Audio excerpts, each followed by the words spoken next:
Hey everybody, just wanted to do a quick tutorial of how to access OneDrive and how to use the new productivity log for Outpatient.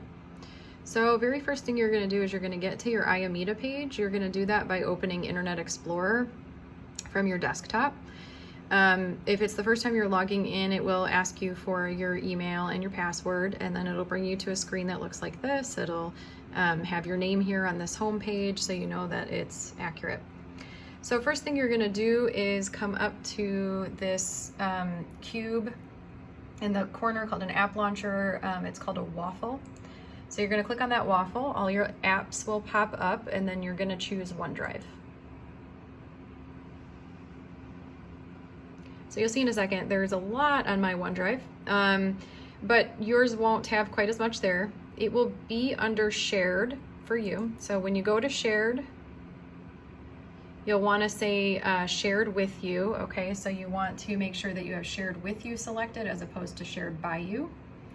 For me, it's in my files. So let me go back to my files and help you find the file itself. So our outpatient folder is going to be called AHSJH, so AMEDA Health St. Joe's Hospital Elgin Outpatient Therapy. So you're going to go ahead and click on that.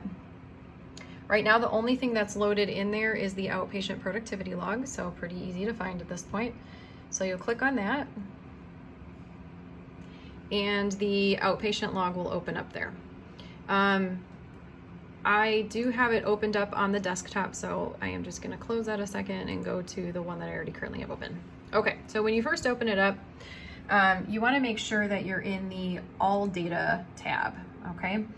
And what you're going to do is find the next available line to enter your data. So you see I just kind of put in some fake data for now so you can see how the Excel sheet functions, but you'll just kind of scroll down, find the next blank line, and then you're going to start just typing in your information. So you're going to type in the date of service, which let's say, I don't know, we'll go with the trend and say this is May 3rd. And then you're going to use the drop down menu to find your name. So let's say I was entering information for me, so I would choose my name. You're also going to use the drop down menu for your discipline. So I'm a PT, so I pick PT. Under workload units, that is going to be your units for the day. Now, how to calculate this might be a little bit different than what you guys are used to. So if you hover over the workload units column, there's a note that will pop up that will explain how to use this. So you're going to enter your units for the day based on the CMS 8-minute rule. So whether it's a timed or untimed code, you're just going to simply enter the number of units that it would equal based on the CMS 8-minute code. Now, if I scroll up, I think some of that's getting cut off, but if I scroll up to the top, then you can see it's got all the way up to 6 units as a guide. So let's say it was a productive day for me and I saw 24 units, so I will enter that there. Hours worked here. Let me scroll up again so you can see all of that. So it's got some examples here. So this is how to enter hours worked. So if you're an exempt staff member, you're going to enter what your regular shift hours would be. So if I work 5 8-hour days, for example, I'm going to enter 8 hours in that. If I'm a non-exempt staff member, I will put my actual hours in there. So this example is if you worked 7 hours and 23 minutes, you're going to figure out the remainder by dividing your minutes by 60, which would equal in this case 0.38. And then in the cell, you would enter 7.38. Okay, so for me, I'm an exempt associate. My regular shift is 8 hours, so I would put 8 hours there. And then your productivity will calculate automatically. You'll see some examples of not meeting 75% productivity and those that have met or exceeded. So you'll see they turn red if you are under 75%, and they will turn green if you are 75% or more. Then you'll skip over to the next one. You're going to enter the number of visits you saw that day, how many cancels and no-shows. So let's say I had 0. How many evaluations I had, just in general the number of evals, and then we want to know specifically the number of lymphedema evals and the number of vestibular evals that you would have seen. So I don't know, let's just say that was 0 and 0. Now you could either leave, as you see, you could either leave a cell blank if it's 0, or you can put a 0 in. Either way, Excel will assume that an empty cell is equal to 0. So now what you do is you're just going to hit enter, okay? And what's going to happen is now the next person is going to come in and enter their information. So on OneDrive, I don't have to come up here and look for a save icon because it saves automatically. So you'll see right here, it says Outpatient Productivity Log saving. So I know that it's currently saving, and then see, it just changed to saved. So again, I know that it's saved at this point.